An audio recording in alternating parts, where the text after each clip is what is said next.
নেই তা না, মুশরিকের ঈমান আছে। আমরা যে ইকরার বিল লিসান, তাসদীক বিল জিনান, আমল বিল আরকান, এই তিনটি কথা এক জায়গায় করলে তাকে ঈমানদার বলা হয়। আবু জেহেল মুশরিক হয়ে মারা গেছে, এর কারণ দুইটা। ও আল্লাহকে বিশ্বাস করতো যে আল্লাহ একজন আছে, তো পাশাপাশি আল্লাহ যেটা পারে, অনেক সৃষ্টির ভেতরে ওই গুণাগুণ আছে, ওই ক্ষমতা আছে, এইটাও সে বিশ্বাস করত। বদরের ময়দানে যাবার সময় কাবার গিলাফ ধরে কাঁদতেছে, কাবার মালিক তুমি একজন আছো আমি জানি, মুহাম্মদের বিরুদ্ধে যুদ্ধে যাচ্ছি, সত্যের পক্ষে যারা আছে তাদেরকে তুমি বিজয় দিও। আবু জেহেলের দোয়া দেখেন তো, ও যদি আল্লাহকে বিশ্বাসী না করবে এই দোয়া করবে? যেন বিশ্বাস করত। আপনারা জানেন দেশের অবস্থা বা বিশ্বের যে অবস্থা, ভাষরের নাম ধরা যদিও জায়েজ আছে, কিন্তু এই মুহূর্তে ধরা যাচ্ছে না। কথা জানি সব, বলা যাবে না সব। চারিদিকে কিরামান কাতিবিন বসে আছে, কথা বললেন কেন? অনেকে মনে করছেন শুধু আমির হামজার দুই কাঁধে দুইটা কিরামান কাতিবিন।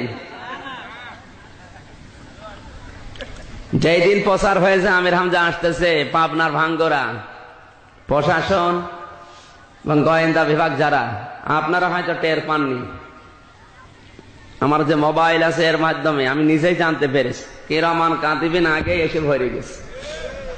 এই জন্য সব কথা জানার পরেও বলা যাবে না। আপনারা একটু বুঝবেন কোরআন কি বলতে চায়, নাকি লোক দেখানোর জন্য এসেছেন। কোন এক দেশে আপনারা মনে করবেন না যে হুজুর আবার এই দেশের কথা বলছে।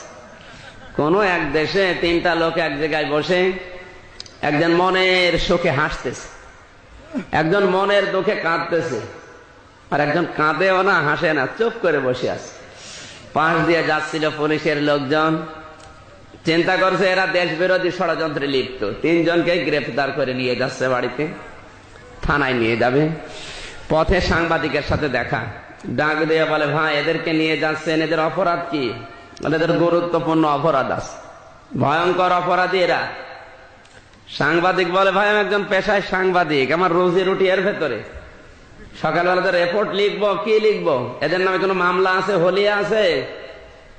বলে না। ধরে নিয়ে যাচ্ছে, অপরাধটা কি ওইটা বলেন? বলে না, বলা যাবে না। সাংবাদিক তখন ওদের তিনজনের ভেতরে একজনকে বলে ভাই বলেন তো এদের অপরাধ কি, তোমাদের অপরাধ তোমরা বলো। একজন বলছে ভাই আমার কোনো অপরাধ নেই। ধরে নিয়ে যাচ্ছে কেন?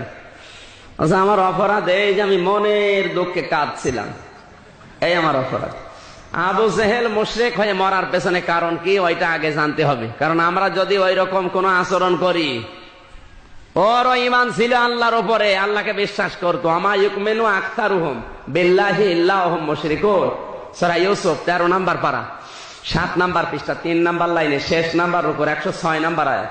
আল্লাহ বলেন ওদের অধিকাংশ ঈমান ছিল, কিন্তু ওরা ছিল মুশরিক। কি ছিল? আজ বাংলাদেশে আমাদের ঈমান আছে, কিন্তু যদি মুশরিকের কোন আকীদা থাকে, ও যদি জাহান্নামে যায়, আমাদেরকে জোরে বলে। আবু জেহেলের দাড়ি ছিল, জব্বা ছিল, পাগড়ি ছিল, তসবিহ ছিল হাতে, সবই ওকে। আপনি তো শুধু ভাঙ্গরা মসজিদের ইমাম, ভাঙ্গরা মসজিদের সভাপতি। আবু জেহেল ছিল একেবারে মক্কার সভাপতি। এরপরও মুশরিক হয়ে মরার পেছনে কারণ দুইটা।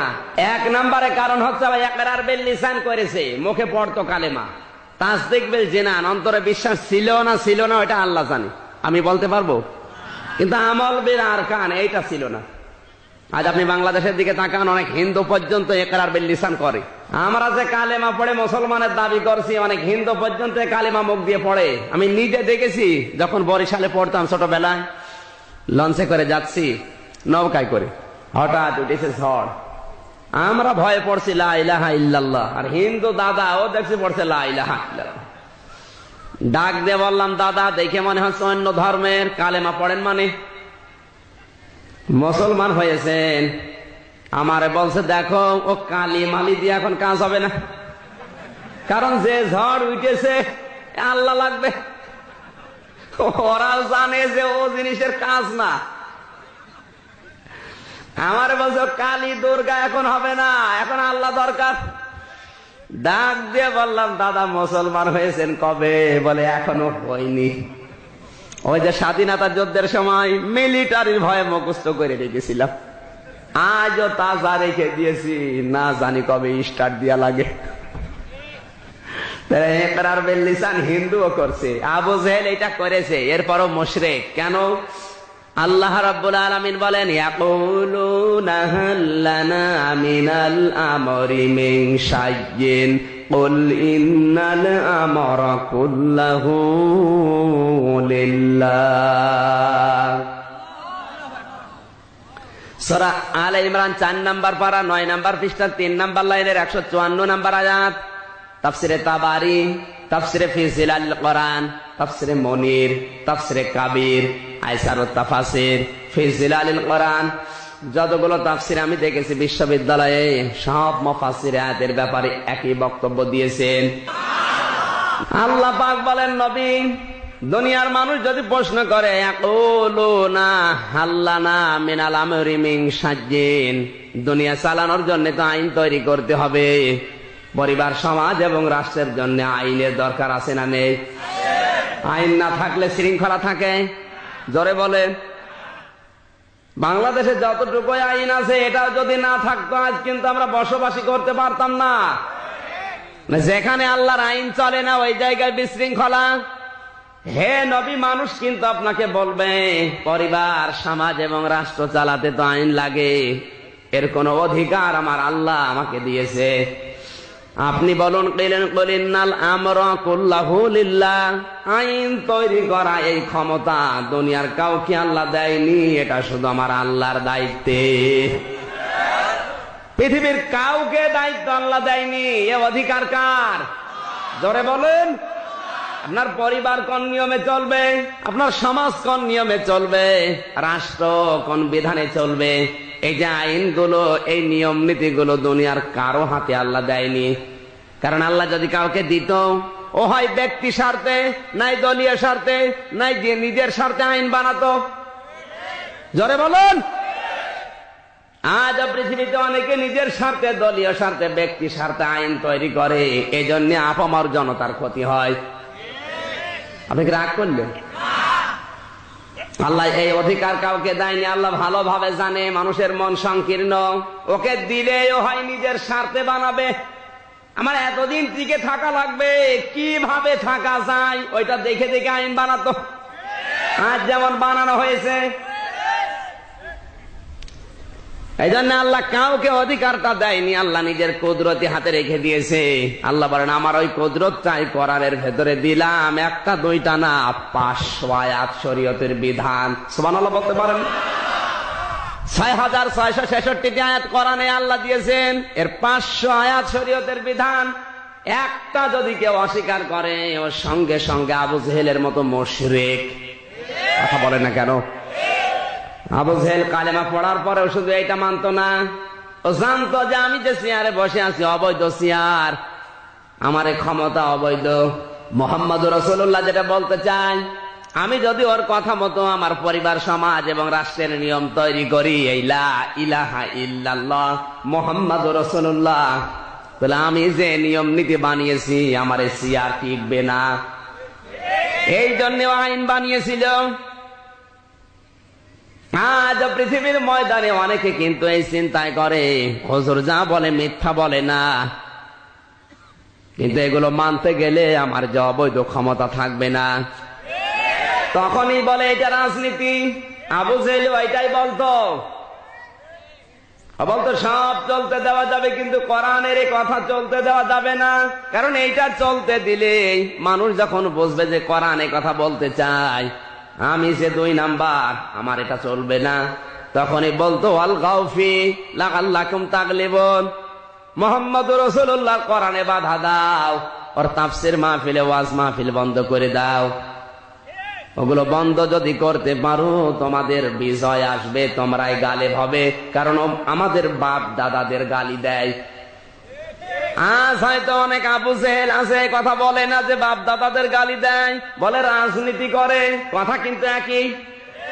কথা বলেন, একটা কথা আপনি খণ্ডন করতে পারবেন না। আপনি মিলান, মনে করছেন হুজুর ছোট, দাড়ি নাই ছোট, দাড়ি ওঠে না, করবো কি? সার দিয়েও আমার দাড়ি হয় না। এত দোয়া করে আল্লাহ কটা দাড়ি দাও, দাড়ি হয় না। আর মানুষ দাড়ি কেটে কুল পায় না। অনেকে দেখবেন সকালে বিকালে দাড়ি কাটে, আছে না নেই? আর আমার দেখেন তো, আমার বংশে এইটাই বড় দাড়ি, এর উপর আর দাড়ি নেই। এই যদি হয় বড়, তে আমার বংশে যারা আছে ওদের দাড়ি আছে ওই 5-6টা করে।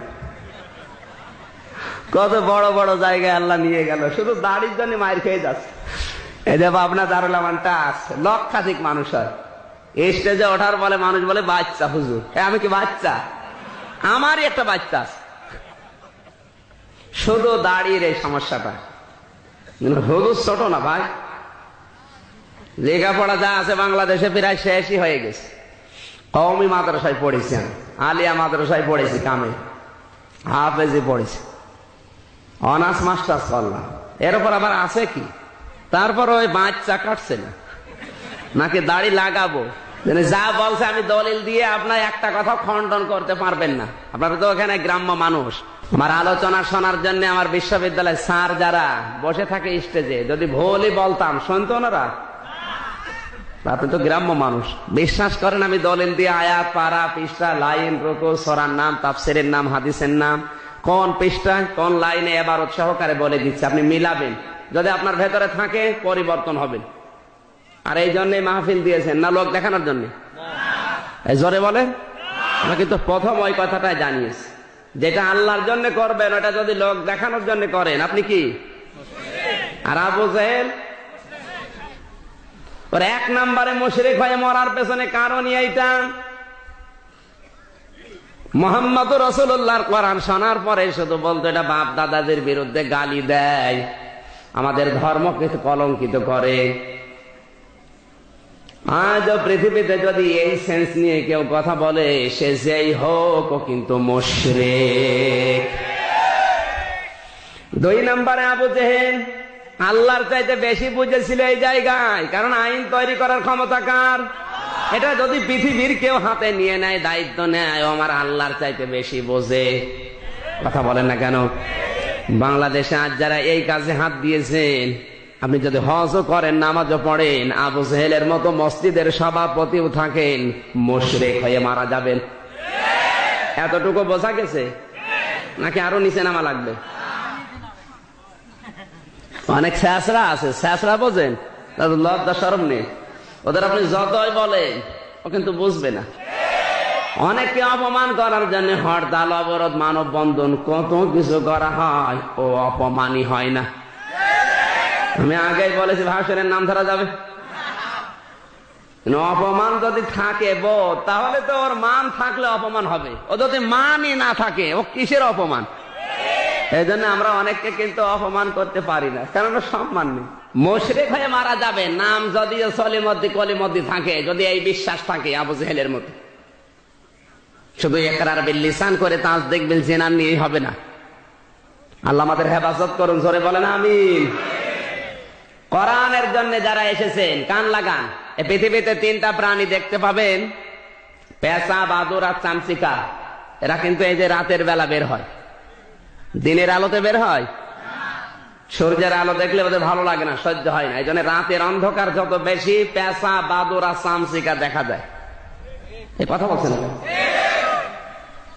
রাতের অন্ধকারে বের হয়ে মানুষের কলা নষ্ট করে, ফসল নষ্ট করে, বিভিন্ন জিনিসে হামলা দেয়। এই পৃথিবীতে কোরআনের আলো যাদের সহ্য হয় না, ওরাই কিন্তু অন্ধকারের পথ, শিরিক, বেদাত, কুফর, এগুলো অন্ধকার না?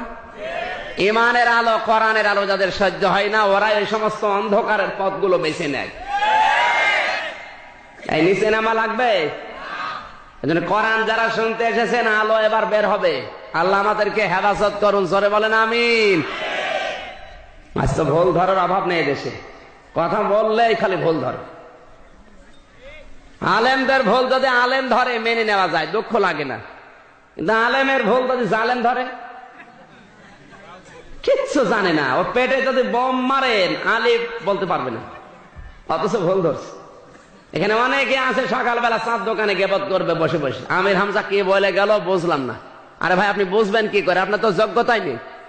আমার কথাগুলো বোঝার জন্য আপনাকে ওই যোগ্যতা সম্পন্ন হতে হবে। আমার ভুল যদি মৌলানা মনিরুজ্জামান ইউসুফি ধরে, মৌলানা জহুরুল ইসলাম ধরে, তাহলে আমি মেনে নিতাম। আপনি একটা সূরা শুদ্ধ করে পড়তে পারেন না, তাফসির কোন বাব থেকে এসেছে ওইটাও বলতে পারেন, ও ভুল ধরছে। আলেমরা যদিও ভুল করে কোনো কারণে, ওই ভুলটা এমনিতেই করবে না। যে বিচক্ষণ আলেম অবশ্যই ওই ভুলের ভেতরে কোনো শিক্ষা আছে। হয়তো আপনার চর্মচক্ষটা ধরা পড়ে না। আমার কথায় রাগ হচ্ছে? ইমাম শাফি রহমতুল্লাহ আলাইহি একে যেমন তেমন আলেম।